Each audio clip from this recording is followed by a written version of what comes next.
If you enter the main room at the Stark Center of Physical Culture and Sports at the University of Texas, Austin, you will find a wall filled with 13 icons of the iron game. Many of the faces and names are easily recognizable. Joe Weider, Arnold Schwarzenegger, Jack LaLanne, and Eugene Sandow. Yet, save for some old die-hard fans of physical culture, many would not recognize John Davis. But in the world of competitive weightlifting, Davis is a bona fide legend.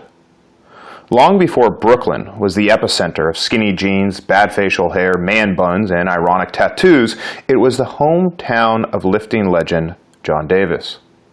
A bodyweight training enthusiast as a young man, Davis started lifting at 16 years old. Raised by a single mother and in a hard-scrabble reality, Davis overcame early obstacles to achieve monumental success. Less than 1 year after starting to lift, Davis won the Junior New York City Weightlifting Championships with a clean and jerk of 308, placing him as one of the top lifters in the country. From 1938 to 1953, Davis won the Olympics twice, 6 world championships, and 12 national titles. Along the way, he set 16 world records, 7 records in the snatch, 4 in the clean and jerk, 2 in the press, and also 3 in the total. During this 15-year span of iron excellence, Davis was unbeaten in lifting competitions. In the midst of his competitive excellence, Davis stepped away from the lifting circuit to serve in the U.S. Army during World War II. As a consequence, the world was robbed of seeing Davis in the prime of his career. Davis explained that he was unable to train during this time in the service because the, quote, Army didn't give 2 cents about weightlifters, only football and baseball players. I didn't get to train at all back then, end quote. While Davis would lament over the poor treatment of lifters in the Army, he would not complain about the social realities of race. Nonetheless, he was faced with some tragic difficulties as a consequence of race. For instance, for the entirety of his competitive career, Davis was not allowed to sleep in a hotel room.